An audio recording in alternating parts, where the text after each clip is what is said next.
दिल्ली में राजनीतिक भूचाल मचा हुआ है और दिल्ली में मचे राजनीतिक भूचाल के बीच दिल्ली कैबिनेट में 2 नए मंत्री शामिल हुए हैं। आज दोनों ही मंत्रियों ने अपना पदभार संभाला। अपना कार्यभार संभालने के बाद दिल्ली की नई शिक्षा मंत्री आतिशी ने न्यूज इंडिया से खास बातचीत की, जिसमें उन्होंने कहा कि दिल्ली के जिस शिक्षा मॉडल को मनीष सिसोदिया बनाकर गए हैं, उसको ऐसे ही आगे बढ़ाना मेरी सबसे बड़ी जिम्मेदारी होगी।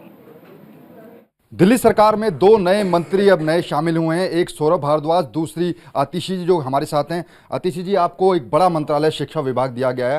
हालांकि आप पहले भी दिल्ली का जो शिक्षा मॉडल रहा है उसमें भागीदारी निभाती रही हैं, लेकिन जिम्मेदारी जितनी बड़ी चुनौतियां भी उतनी ज़्यादा होती हैं। नहीं, बिल्कुल सही बात है। केंद्र सरकार ने हमारी दिल्ली सरकार के 2 वरिष्ठ मंत्रियों को, मनीष सिसोदिया जी को, सत्येंद्र जैन जी को, झूठे आरोपों को लगाकर जेल में डाला है। लेकिन हम लोगों की जिम्मेदारी बनती है कि दिल्ली वालों ने जिस काम के लिए हम पर भरोसा किया है उस काम को हम आगे बढ़ाते रहें। जब तक मनीष जी और सत्येंद्र जी जेल से बाहर नहीं आते हैं तब तक चाहे शिक्षा हो, स्वास्थ्य हो, बिजली हो, पानी हो, दिल्ली का इंफ्रास्ट्रक्चर हो, दिल्ली वालों को कोई भी असुविधा नहीं होनी चाहिए। मनीष सिसोदिया जी को जब से सीबीआई ने गिरफ्तार किया था तो लगातार आप लोग ये कह रहे थे कि दिल्ली के शिक्षा मॉडल को रोका जा रहा है, उसको बेहतर होने से रोक रही है बीजेपी। लेकिन जो पिछले 5 साल में दिल्ली का शिक्षा मॉडल तैयार हुआ है, आप जिस भी चुनावी राज्य में जाते थे दिल्ली के शिक्षा मॉडल को आगे रखते थे, तो चुनौती सबसे बड़ी है कि क्या वो बरकरार रहेगा? देखिए, बिल्कुल मनीष जी के बिना दिक्कत तो होगी ही। वही आखिरकार दिल्ली की शिक्षा क्रांति के जनक रहे हैं। उन्होंने अपनी मेहनत से पिछले 8 सालों में दिल्ली के सरकारी स्कूलों को संवारा है। लेकिन मेरे लिए भी सौभाग्य की बात है कि मुझे उनके साथ काम करने का मौका मिला था, उनके मेंटरशिप में सीखने का मौका मिला था। और अब इस मुश्किल समय में जब मनीष जी को झूठे आरोपों के तहत जेल में रखा गया है, अब मेरी ये जिम्मेदारी है कि जो काम वो कर रहे थे उस काम को आगे लेके जाएं। आपको पीडब्ल्यूडी विभाग भी दिया गया है। कुछ दिन पहले हम देखा कि आश्रम फ्लाईओवर का उद्घाटन मुख्यमंत्री ने किया, उसके साथ कई फ्लाईओवर के आंकड़े भी गिनवाए कि जो अभी भी काम बाकी है।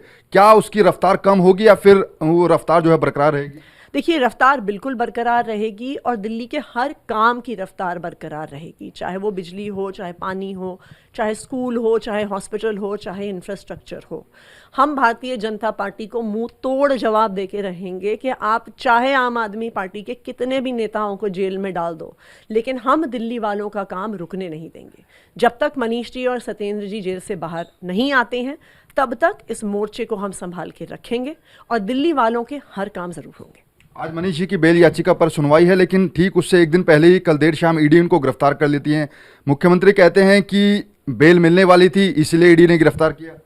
देखिए, झूठे आरोप लगाना तो सबसे आसान काम है, लेकिन 1 साल से ज़्यादा से ईडी और सीबीआई इस केस का इन्वेस्टिगेशन कर रही है। कहते हैं हज़ारों करोड़ का घोटाला हुआ।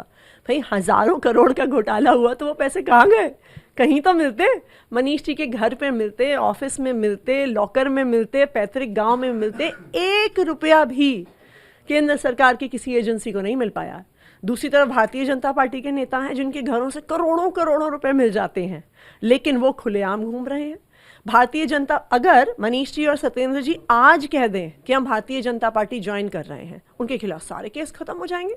जैसे हेमंत बिस्व शर्मा जी बीजेपी की वॉशिंग मशीन में धुल गए, जैसे शुभेंदु अधिकारी बीजेपी की वॉशिंग मशीन में धुल गए।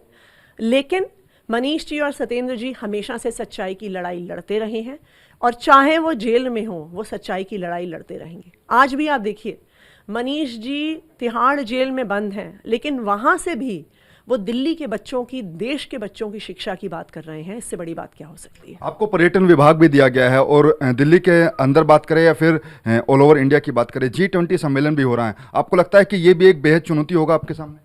नहीं, बिल्कुल। देखिए, सरकार के चाहे काम हो, चाहे स्कूल हो, पर्यटन हो, इंफ्रास्ट्रक्चर हो, बिजली हो, ये सारी बहुत बड़ी बड़ी जिम्मेदारियां हैं। और ऐसे मुश्किल समय पे अरविंद केजरीवाल जी ने मुझ पर भरोसा किया है, उसके लिए मैं उनका बहुत बहुत धन्यवाद करना चाहूँगी।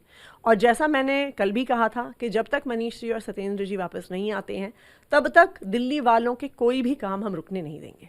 जी, आखिरी सवाल, ये तस्वीरें जो हैं वो उसने पूरे देश ने देखी हैं इस मंत्रालय के अंदर, इस कुर्सी के अंदर, लेकिन जब आप इस पर बैठकर काम करेंगी तो क्या ये तस्वीरें कुछ आपको जहन में याद दिलाएंगी कि यही शिक्षा मॉडल आगे भी रहना चाहिए?